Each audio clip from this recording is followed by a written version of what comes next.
Hello, everyone. Welcome to Brewing Knowledge Friday. You continue reading. We try and figure out how children learn. It's very interesting when you read Kamla Mukhandaya's book. In the last chapter, she explained how the brain functions literally. And it's important that we understand how the brain works. That is the basic reason for us to go ahead now and see how learning happens. That's a logical step. So, to see how learning happens, we should understand what the brain looks like and what it does. Thank you. आप सब last time आए और हमने brain के बारे में बात की थी कि ब्रेन में क्या होता है, कहाँ प्रोसेसिंग होती है और कहाँ इंफॉर्मेशन कलेक्ट की जाती है और कहाँ अप्लाई की जाती है. टुडे वी विल फोकस कि हम लर्निंग कैसे करते हैं. So this is a very interesting chapter which is chapter 2 of the book by Kamla Mukhandaya. I will just share the chapter with you. What did you ask at school today? A handbook of child learning, chapter 2, learning. In the previous chapter, we looked at some features of the human brain and its evolution that are broadly relevant to education. Now, the natural topic for the second chapter is learning. Before getting into how children learn, however, it is important to discuss the kind of things we want our students to learn. And I will do so first. तो हमको समझना है कि हम बच्चों को क्या सिखाना चाहते हैं. Three fields of learning are desirable, and these are that we aim for in schooling. हम स्कूल में क्या करना चाहते हैं? Conceptual knowledge in various domains, which is subjects: biology, chemistry, language. Procedural knowledge in skills, and higher order reasoning skills. I'm going to make a snapshot of this. I had marked this because I thought this is interesting. We will share this. So let me just share this right away because this is really the basis of the chapter. I have actually highlighted this earlier in the discussion today.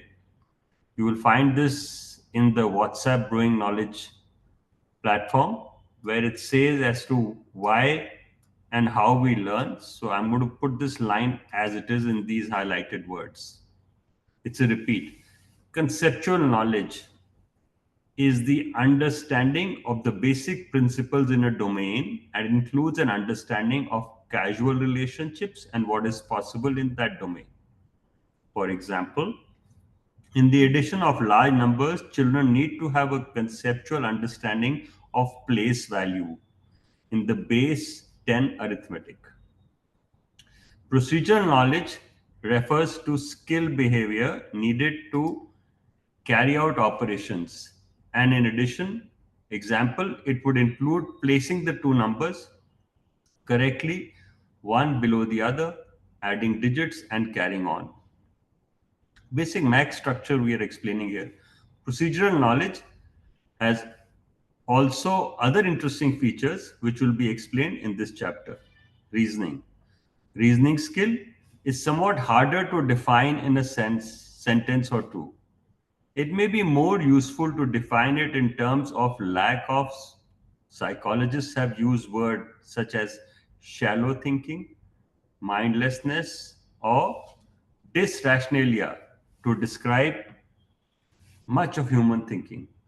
As teachers, we must be interested in whether we can improve the quality of a student's thinking. And this is what is going to be explored in the last section of the book. So when we are talking of reasoning, जब हम reasoning की बात करते हैं, reasoning क्या कहती है? जो quality of thinking, reasoning का जो असली डायरेक्शन है, that is the thought, कि thought कैसे generate होती है. There's an interesting program which we have done also at my good school with Krista. Mind, consciousness और thought. आपका दिमाग, आपकी अंतरात्मा और आपकी सोच, जब ये तीनों मिलती हैं तो आप रीजनिंग करके एक्शन लेते हैं. So reasoning affects your mind, consciousness and thought. It's very different from procedural knowledge, which is a process 10 के नीचे 100 लिखें, 100 के नीचे 1000 लिखें, तीनों को ऐड बनेगा 1110. That's the procedure. बट 10 बनाने के लिए डेसिमल कहाँ लगेगा, 100 बनाने के लिए डेसिमल कहाँ लगेगा, that is the basic domain knowledge. But on the other hand reasoning, कि हम जो एक्शन लेंगे, what action we will take, उसका आउटकम क्या होगा, which means you have a deeper thought. Much of the conceptual and procedural learning to wish to convey to school is non-innate. You remember that in the last chapter we saw the brain is highly capable from an early age in some innate areas of learning, and this would include conceptual as well as procedural. A simple example is that when children count objects, they know that conceptually each item can be counted once and only once, and they also know how to touch or point to the objects one by one. Basic counting, how they learn. This is known as innate. In fact, in innate or biological primary domains, two kinds of learning are inseparable. The children are not conscious of the difference between the two. But as we said, the brain is also capable of a great deal of non-innate learning. And here, in biological secondary domains, two kinds of learning can be separated. Far more effective teaching. In fact, it is interesting that the relative emphasis placed on conceptual and procedural learning is one thing that distinguishes progressive from traditional models of education. Perhaps unfairly, we might accuse traditional education of focusing on the latter to the exclusion of the former, while progressive education wants the former to the exclusion of the latter. So हम procedure और concept को बात कर रहे हैं. So concept traditionally strong होना चाहिए. That's what we have been brought up in our learning system.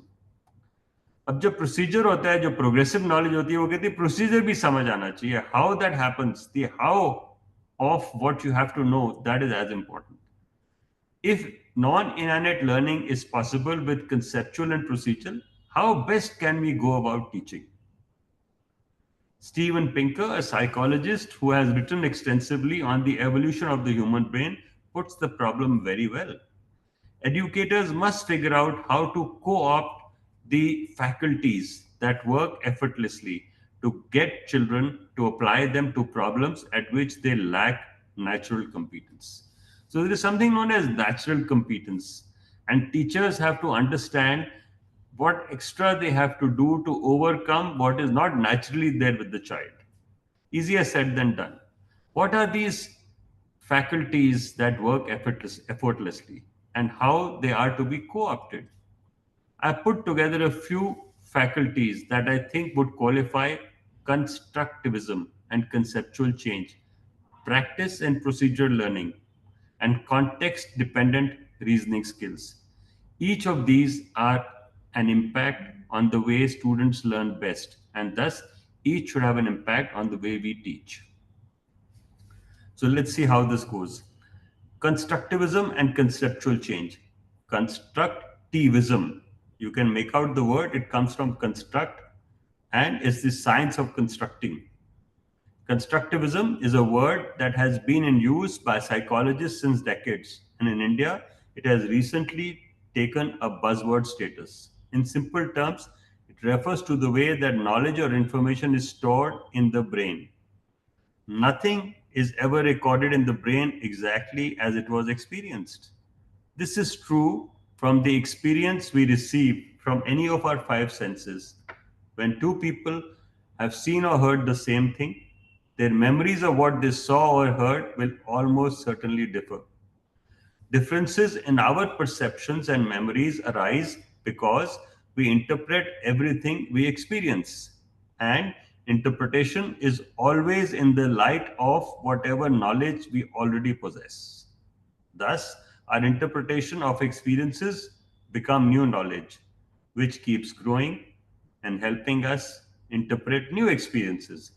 And this is what is meant by knowledge being constructed by the learner. So when knowledge is applied, जब आप knowledge को experience में लाते हैं, तो आप अपने लिए और लर्निंग का प्रोसेस इंप्रूव करते हैं, आप नॉलेज बेस को समझते हैं और अपने माइंड के अंदर एक्सपीरियंस कंस्ट्रक्ट करके सीखते हैं. This is constructivism. Another aspect of knowledge is that brain is that it is organized in meaningful ways. So this knowledge, once it goes into your brain, has to get organized. Now, when I'm sitting in my office, you see there are shelves here. There is a design by which the books are kept and they can be found when I need them. So likewise, in your brain, knowledge has to be stored, it has to be developed and organized. You know, the knowledge is organized differently depending on whether you find it in a textbook, an encyclopedia, or a dictionary. In the human brain, knowledge appears to be organized flexibly in all these and other ways. Chapter 3 has more detail on description. Jean Piaget, a psychologist who wrote extensively about child development, called these organized structures of knowledge in the brain schemas.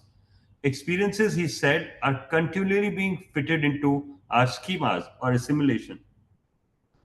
And the schemas also need to change to allow new information and accommodation.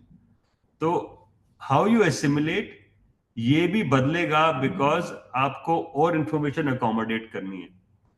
I have been talking in a lot of sessions about the neocortex. Neocortex is the outer area of your brain which stores information. और हाल ही में, if you see the way we have got interconnected by the internet, half our knowledge is stored in a device. So it is stored outside the brain also. So how do you accommodate this outside the brain into your brain? That is another interesting challenge that is happening in this world. If this is the way the mind works, according to the principle of constructivism and organization, are we co opting these faculties in a way to teach? Unfortunately, the answer is no. Education frequently fails the child on both counts. Look back into your classroom. You have a book, you have a paragraph, you have questions, and you have answers. So you're just giving domain knowledge and storing it. You don't go ahead. You don't talk of innate learning. आप कुछ की construction नहीं करते, उस knowledge को apply नहीं करते, उस नॉलेज को टेस्ट नहीं करते, उसका रिजल्ट नहीं निकालते. We give students knowledge in disconnected chunks, and instances are common. For example, senior school students see force as a characteristic of single object rather than a system, or explain floating and sinking with reference to weight alone. Our tendency is to say that such statements are wrong. Well, from our point of view, they are wrong, but the students' explanations are generally based on intentionally consistent theories. They are not random errors. I'm repeatedly struck by the strong drive towards internal consistency in children's explanations of most any phenomena. Nevertheless, we must replace these theories with the correct ones. And here is where we may make a mistake by assuming that we can simply replace them. That, as we have seen, is not how the brain works. It cannot reject a schema outright in favor of a new one.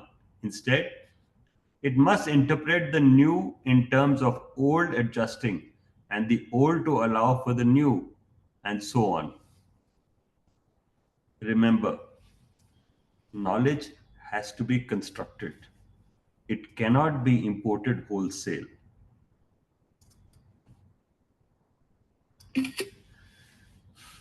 This process, according to research, is usually slow and gradual, not sudden and instantaneous. So that's an important note which I must add.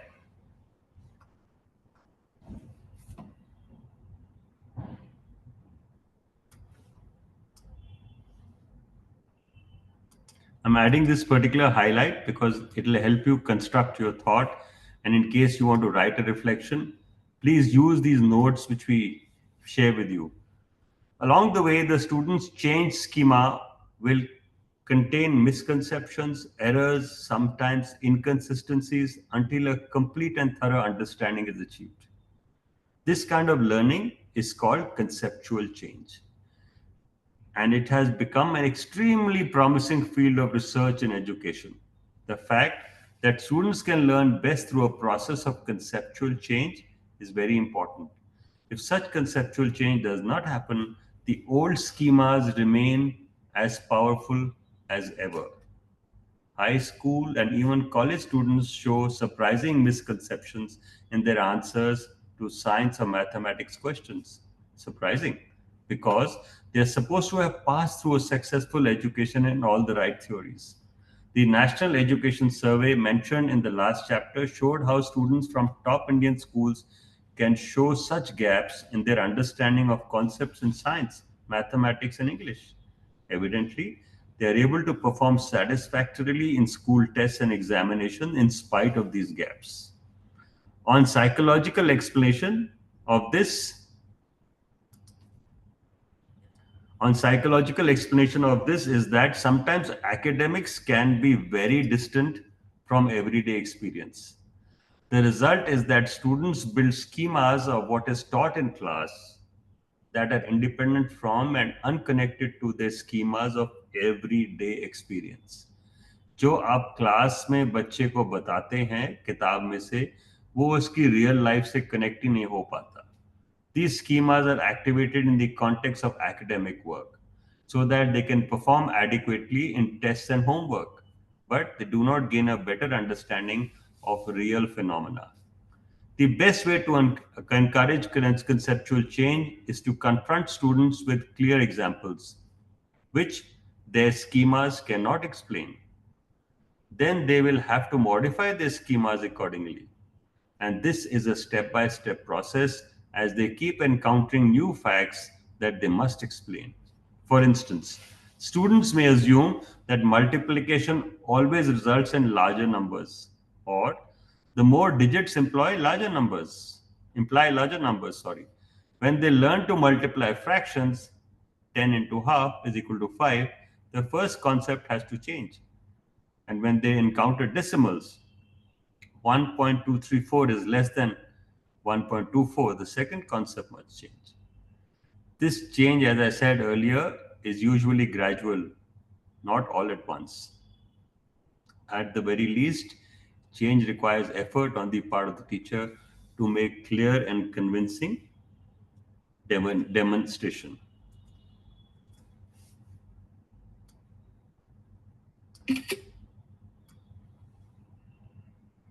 I will add this. I'm intentionally going slow and adding notes for you to follow so that you can follow them. And if we go slow, you'll possibly have a better osmotic effect. अगर हम आराम आराम से पढ़ेंगे या सिंचाई करेंगे अपने दिमाग की, तो मुझे उम्मीद है हम ज़्यादा सीखेंगे.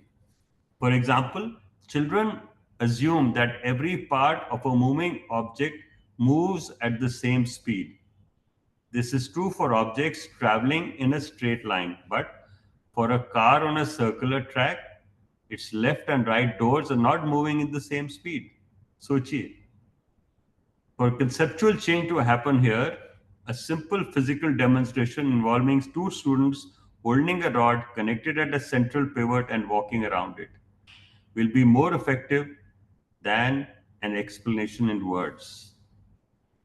The student who further from the pivot will experience that she has to walk faster to keep with the student closer to the pivot.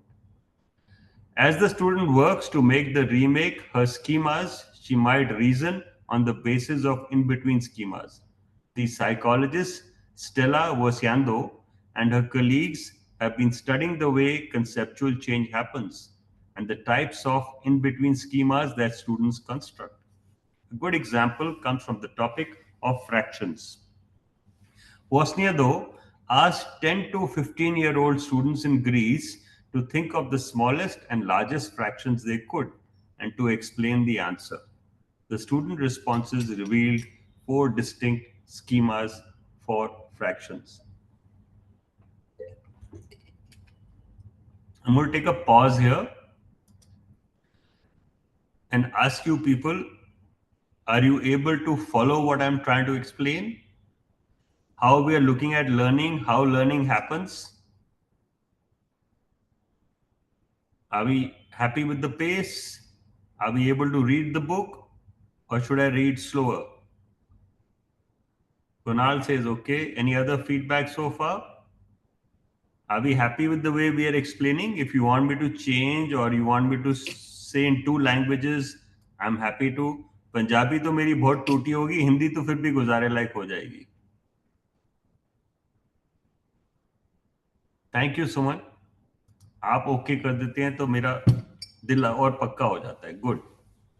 As the student works to make and remake her schemas, she might reason on the basis of in between schemas. The psychologist Stella Vociando and her colleagues have been studying the way conceptual change happens and the types of in between schemas the students construct.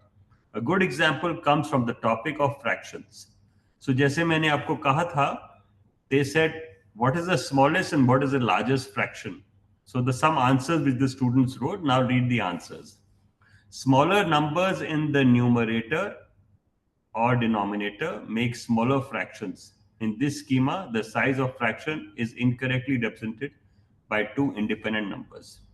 Larger numbers in the numerator make smaller fractions. Here is an in-between schema based on the partial understanding that fractions behave differently from single numbers. In fraction, smaller is somehow bigger. Fractions become larger when the numerator approaches the size of the denominator. Here, the fraction is correctly seen as a relationship between two numbers, but understanding is still not complete. The unit is not the largest fraction. Fractions become larger when the numerator becomes larger than the denominator. Some students in this category therefore concluded correctly that there is no smallest or largest fraction. Another example from Vosinado work has to do with the density of rational numbers. As you saw earlier, one of the naive ideas about numbers that children develop is that they are discrete. That is, when counting, one goes one, two, three, without anything in between. Of course, the list of numbers goes on forever. There are infinitely many. The concept of discreteness of natural numbers is very necessary to counting, and children develop it intuitively. But rational numbers behave differently. There are an infinitely many rational numbers between two rational numbers.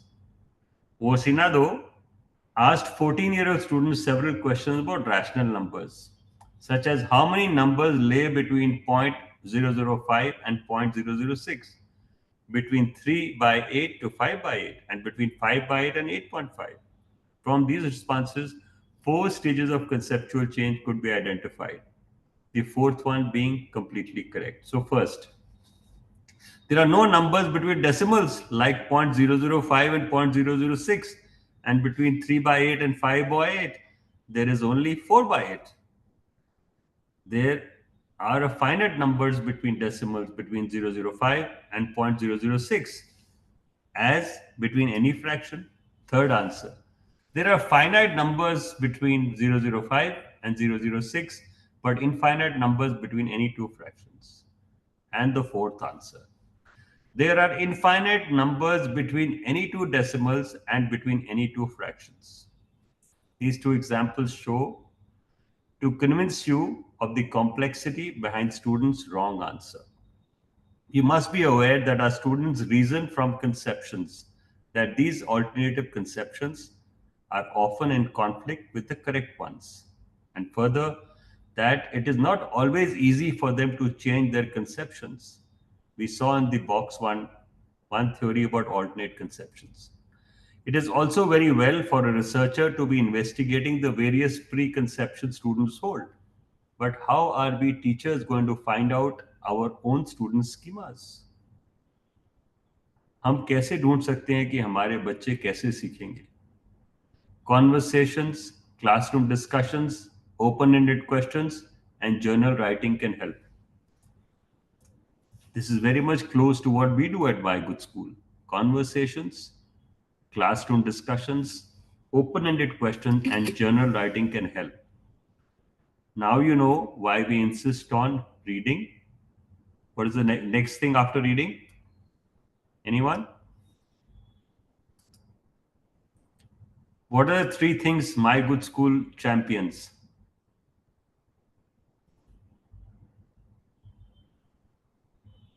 You can write in the chat box, you can unmute and talk. That's the benefit of this meeting format.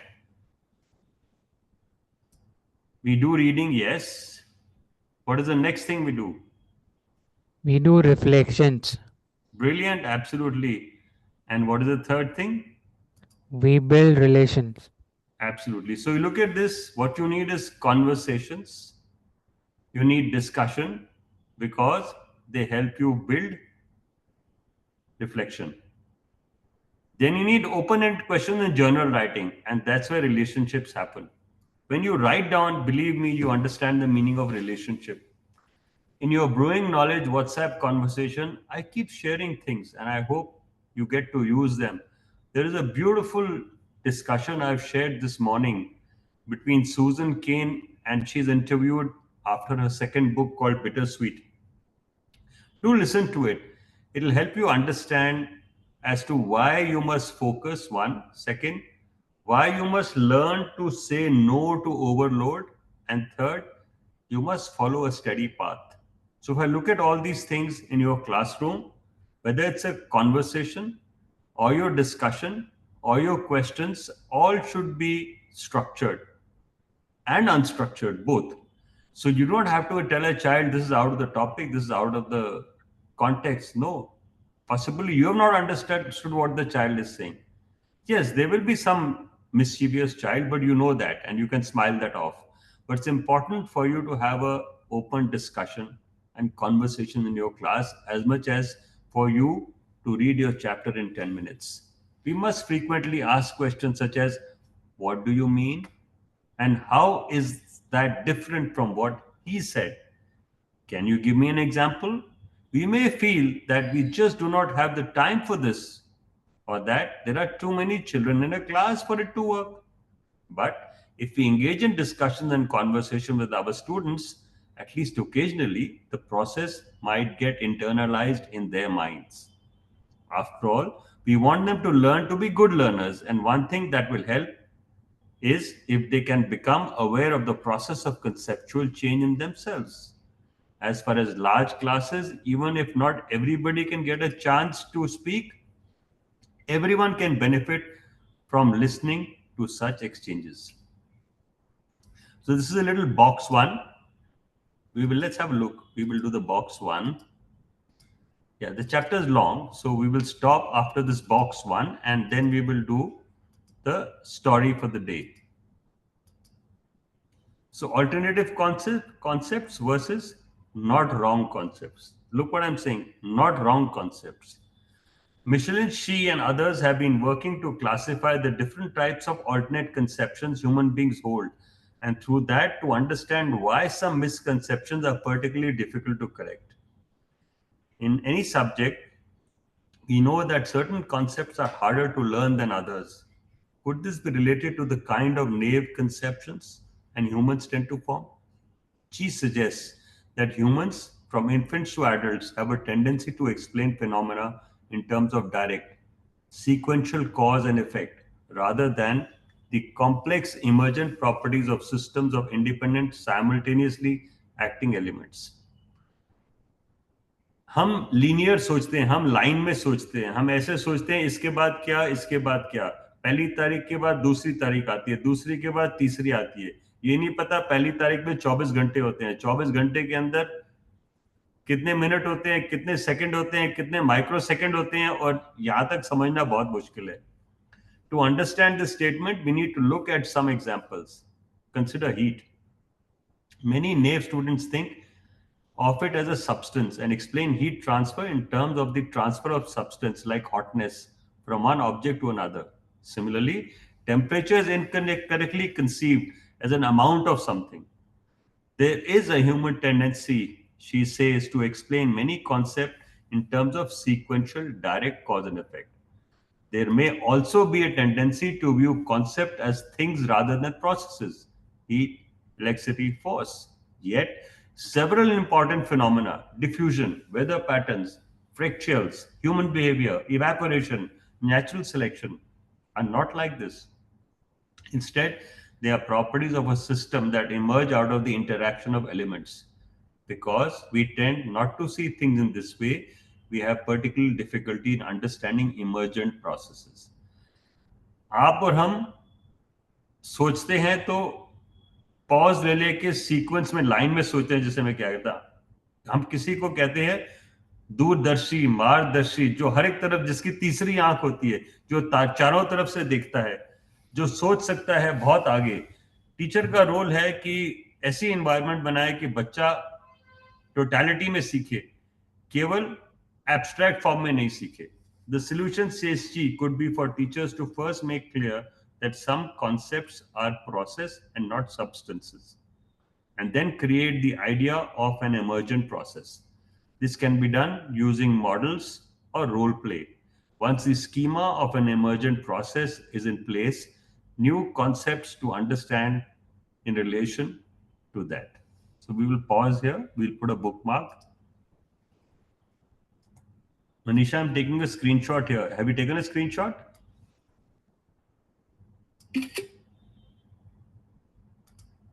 Manisha, have you taken a screenshot?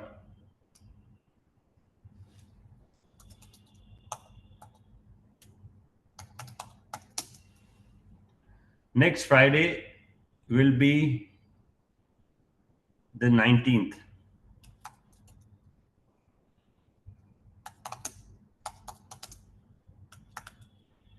So here goes your bookmark for 19th July. I don't know why I'm writing 2024 today. Sir, is 18th.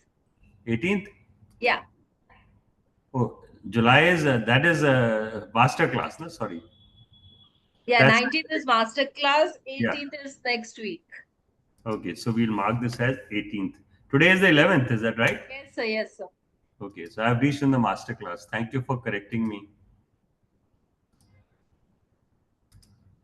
So next time we will learn more about how students learn, various good teaching practices and what you can do to understand how the schemas work. Schemas are patterns in their mind. ये हम अगली बार understand करेंगे कि mind में patterns क्या बनते हैं और स्टूडेंट्स कैसे सीखते हैं. अब आ गई हमारी बात आज की कहानी सुनने की. अब हम जाएंगे वापस किंडल लाइब्रेरी में और हम आज की कहानी ढूंढते हैं रूमी की किताब से. मुझे ये पार्ट आज की क्लास का बहुत अच्छा लगता है, आज की कहानी का. पिछली बार हमने एंजल ऑफ डेथ पढ़ी थी और उससे पहले हम मर्चेंट और पैरट कर चुके हैं, तो इसलिए उसको स्किप करके कंटेंट में से आज हमारे पास कहानी है the old harp player. Harp एक म्यूजिकल इंस्ट्रूमेंट है. We are reading from the book of Rumi, 105 stories and fables that illumine and delight. The old harp player. Harp क्या होता है? किसी ने देखा होगा, बहुत बड़ा स्ट्रिंग इंस्ट्रूमेंट होता है जो हाथ से चलाते हैं. It's a harp. So do find out what is harp. Google करके देखिए हार्प क्या होता है. The old harp player. Gifted musicians were a great rarity in the old days. But it was during the reign of famous Khalif Omar that a certain competent harp player earned himself a fine reputation. Spectators loved his voice, the melodious sound of his instrument, and his entertaining presence, and thus they paid him handsome every time he played. जब आप किसी player को देखते हैं आपकी street side में या village में, कोई गाना अच्छा गाता है, आप उसको थोड़े से पैसे दे देते हैं. आप आज की तारीख में मॉल में जाएंगे तो वहां भी परफॉर्मेंस होते हैं. You listen to them and you may gift them something. आप अगर गुरुद्वारे मंदिर में भी जाते हैं, आप श्रद्धा से रागियों को, गाने वालों को कुछ दे देते हैं because you appreciate them. The years passed quickly. The musician aged and his voice lost its sweet timbre. People no longer appreciated him, and the more he tried to sing, the more it sounded like the braying of a donkey. People would shoo him away, and by the time he turned 70, he was impoverished and unemployable. Eventually, he came to the end of his tether and long last turned to God. जैसे हमारी उम्र आगे बढ़ती है, हमारी voice, हमारी anatomy ऐसा मोड़ लेती है कि हम सब कुछ खो बैठते हैं. My Allah, you have granted me a long life, but I have been guilty. I never appreciated your kindness, yet you never turned your back on me and always provided me with my daily bread. But now I am old and feeble and no longer have a beautiful voice. In fact, my singing revolts people when not so long ago they couldn't get enough of it. Promise you that as of today, I will only play and sing for you, my beloved, and nobody else. He sighed and, wishing for a little privacy, began to walk towards the town cemetery. अब वो बुजुर्ग हो गए तो उन्होंने कहा हम सिर्फ भगवान के लिए गाएंगे और किसी के लिए नहीं गाएंगे. He found the graveyard empty as he walked silently, swerving between gravestones until he finally chose a spot to sit. Imagine in a graveyard, आप जाके बैठे एक कोने में. Making himself as comfortable as possible, he began to play his harp to his heart's content until he was utterly exhausted and eventually fell asleep. He dreamed that he was in a lush meadow and that his soul's wings fully opened, carrying him lightly towards the sun. अब वो सपने में है. He wished from the bottom of his heart that he could stay floating in the air forever, but fate would not have it, as his time on earth was not yet up. At the very same moment, Khalif Omar, who was in his place uncharacteristically, fell asleep in the middle of the day and had to dream in which God instructed him as follows. Omar, it's time to tend to my special subject. You can find him asleep among the gravestones. Take 700 dinars from the public funds that you collect on my behalf and take them to him as his wages. Tell him to come back to you for more after he spent it. So Khalif Omar ne ye diya. Omar woke up with trepidation, grasping the urgency of his dream. He quickly ran to the graveyard and searched, but could only find an old man asleep by a grave with an ancient harp by his side. At first, he wasn't convinced that this could be God's special subject, so he searched further to no avail. At last, he concluded that the harp player must be the man he was sent to find. Unwilling to disturb the old man as he looked so peaceful, Omar quietly sat down beside him, but then suddenly sneezed. The old man woke up with a fright and noticed the regal person sitting next to him, his heart in his mouth. He began to beg to God to save him from what he thought was the angel of death. Amused, Omar told him gently, "No need to fear me, dear one. I have brought you good tidings. In fact, Allah was greatly praised you, and you asked me to pass on his blessings. He's also sent you 700 dinars for your overdue wages. When you have spent it, you are to come back to me for more." The old musician couldn't believe his eyes and became even more distraught than before. Agitated, he let out a heart wrenching cry, tore off his tattered shirt, and greatly addled bit into his own hand. "One and only Allah, you have shamed me into nothingness," he sobbed as he stood by the rambled aimless through the graveyard. In due time, he stumbled back to find Omar and his harp still in the same spot as before. He picked up his precious instrument and, in one quick strike, shattered it against the nearby gravestone, destroying his only source of livelihood. "You have been the wheel between God and me," he blamed the harp. "You are responsible for leading me astray from this altar. For most 70 years, you have sucked my blood and made me shamefaced before my Creator," he said as he bashed the harp again and again, reducing it to insignificant slivers of wood. "I beg your forgiveness, my God," he continued. "I have sinned throughout this long life, and you have gifted me. I have spent it singing and playing music, forgetting the pain of being separated from you.